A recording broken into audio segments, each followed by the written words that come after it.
Hey guys, welcome to invest with Sharma ji YouTube channel. तो आज की इस वीडियो में हम लोग बात करेंगे कि ट्रम्प ने जो रेसिप्रोकल टैरिफ अनाउंस किया है उसका इंडियन कंपनीज की जो प्रॉफिटेबिलिटी है ना उस पे कितना फर्क पड़ेगा। क्योंकि अगर इंडियन कंपनीज प्रॉफिट दिखाती रहती हैं, अगर उनके प्रॉफिट में कोई भी गिरावट नहीं आती है, तो कंपनी अभी जो छोटी 50% करेक्शन पे जो हुई है, कंपनी के प्रॉफिट्स में अभी कुछ ज्यादा फर्क नहीं पड़ा है, लेकिन ऑटो ऑलरेडी प्राइस डिस्काउंट कर लेता है। अगर कंपनी फिर से प्रॉफिट दिखाती है, प्रॉफिट में कुछ चेंज नहीं होता है, इवन प्रॉफिट में ग्रोथ नजर आती है, तो ये जो शेयर है डेफिनेटली रिकवर करेंगे, क्योंकि प्राइस टू अर्निंग रेशियो से मार्केट चलता है। अगर अर्निंग अच्छी है तो प्राइस ऑटोमेटिकली इंक्रीज करेगा, क्योंकि price to earning ratio maintain होना पड़ेगा।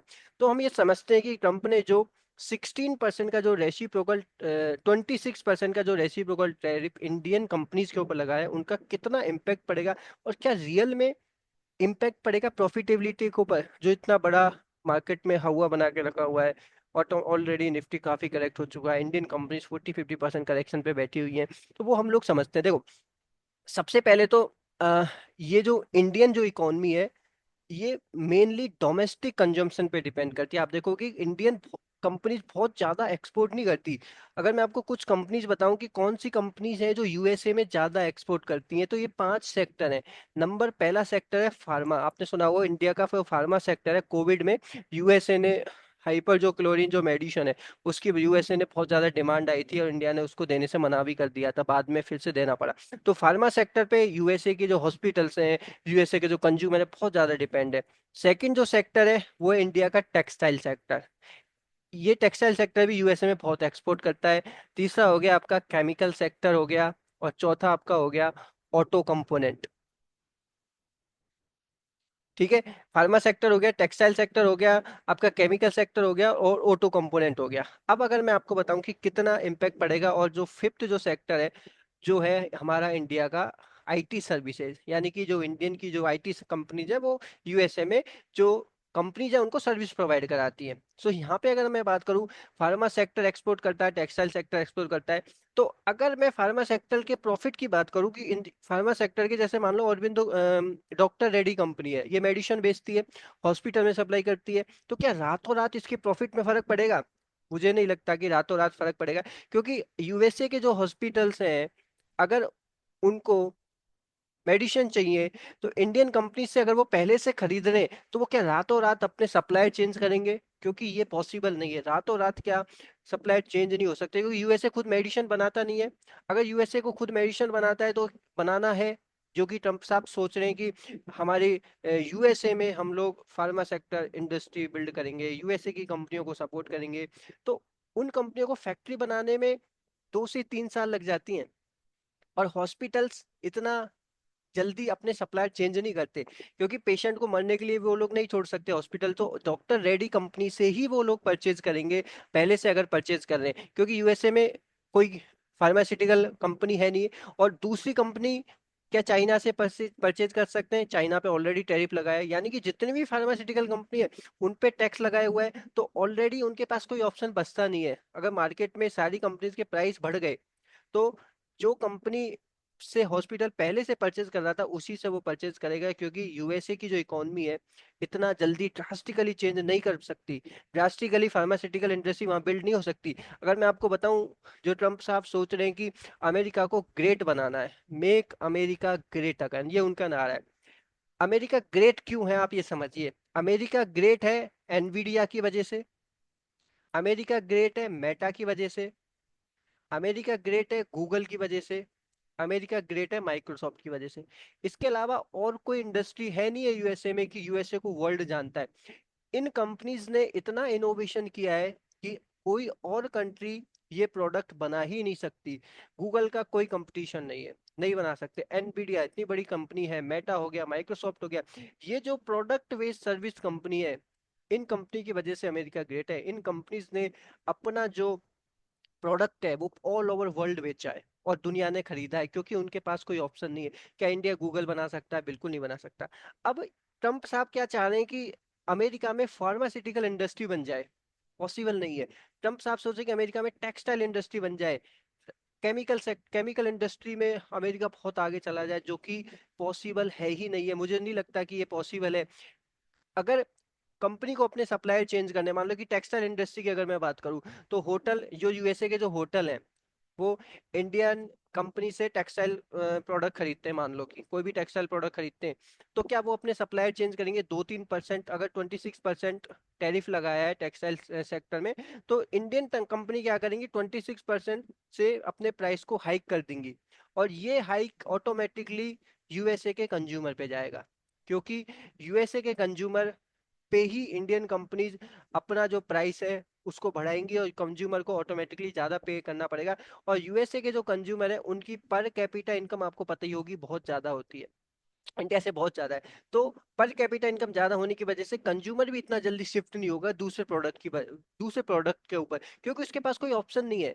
और जब यूएसए अपनी अगर इंडस्ट्री बिल्ड करना चाहता है तो 2 से 3 साल एक फैक्ट्री को सेटअप करने में, प्रॉपर सप्लायर को ट्रांसफर करने में, और प्रॉपर एक ड्रास्टिकली चेंज करने में इतना तो टाइम लगेगा।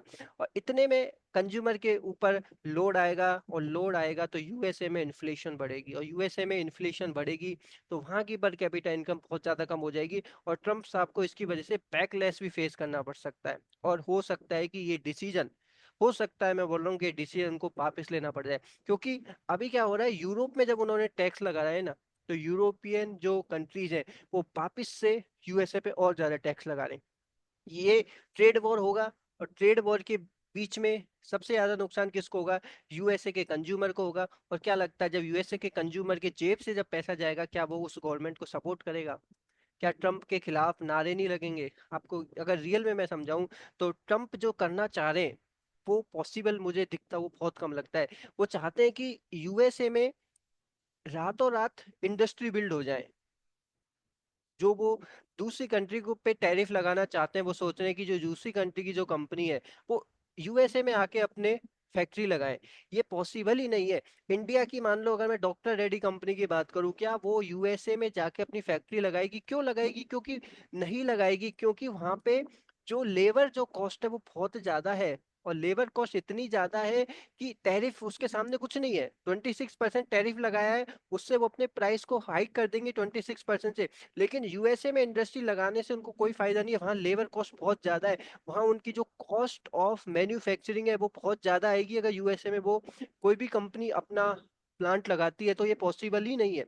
और यूएसए खुद इंडस्ट्री बिल्ड नहीं कर सकता, क्योंकि कोई भी इंडस्ट्री, ऑटो, कोई भी अगर इंडस्ट्री का मैं एग्जांपल दूं, तो वो खुद अकेले अपने दम पे इंडस्ट्री नहीं बना सकती। क्योंकि यूएसए में अगर आपको फार्मा कंपनी बिल्ड करनी है, तो वहां कुछ ना कुछ तो उसको सप्लायर से माल खरीदना ही पड़ेगा, सप्लायर पे डिपेंड रहना ही पड़ेगा। और सप्लायर कौन है? वही इंडिया हो गया, चाइना हो गया, बाकी की कंपनी हो गया, उन पे ऑलरेडी टैरिफ लगा हुआ है। तो वो जो टैरिफ की वजह से महंगा कर दिया माल, और ये किस पे जाएगा? सप्लायर पे। और किस पे जाएगा? जो फार्मास्यूटिकल इंडस्ट्री यूएसए में बन रही है उस पे।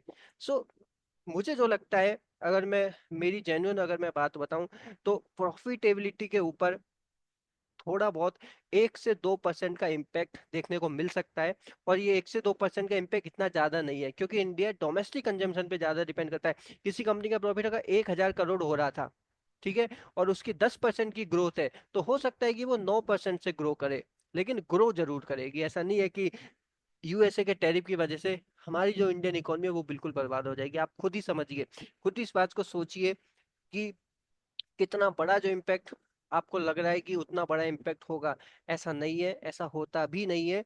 और फ्यूचर में मुझे लगता है कि यूएसए को ही सबसे ज्यादा लॉस होगा। यूएसए में ही इन्फ्लेशन बढ़ेगी, और यूएसए के कंज्यूमर जो है वो ही इससे नाराज होंगे, क्योंकि यूएसए के पास में, मैंने आपको बताया, इन 5 सेक्टर से के अलावा और कोई इनोवेशन नहीं है। मेटा हो गया, टेस्ला हो गया, वहाँ की बोइंग कंपनी होगी जो डिफेंस के इक्विपमेंट बनाती है, मेटा हो गया, माइक्रोसॉफ्ट हो गया, गूगल हो गया।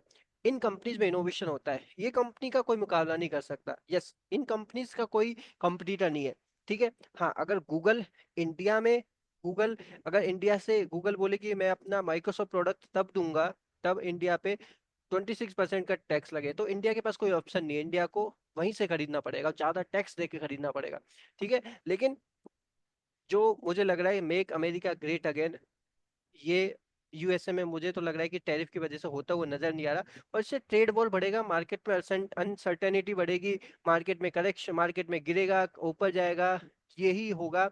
और रियल पिक्चर जब कंपनीज के क्वार्टरली रिजल्ट आएंगे, कंपनीज में आपको प्रॉफिट दिखेगा, कंपनी में ग्रोथ दिखेगा, फिर से आपके सेक्टर और जो कंपनीज हैं वो रिकवर करना स्टार्ट करेंगे। So thank you so much, आशा करता हूँ आप सभी को वीडियो पसंद आए। आप क्या सोचते हैं इसके बारे में मुझे कमेंट करके जरूर बताइए। ये मेरी पर्सनल ओपिनियन है, यस मैं गलत हो सकता हूँ, but this is my personal opinion. So I hope आप सभी को वीडियो पसंद आई होगी। सो लाइक करिए, चैनल को सब्सक्राइब जरूर कीजिए, कोई डाउट है तो कमेंट कर दीजिए। Thank you so much.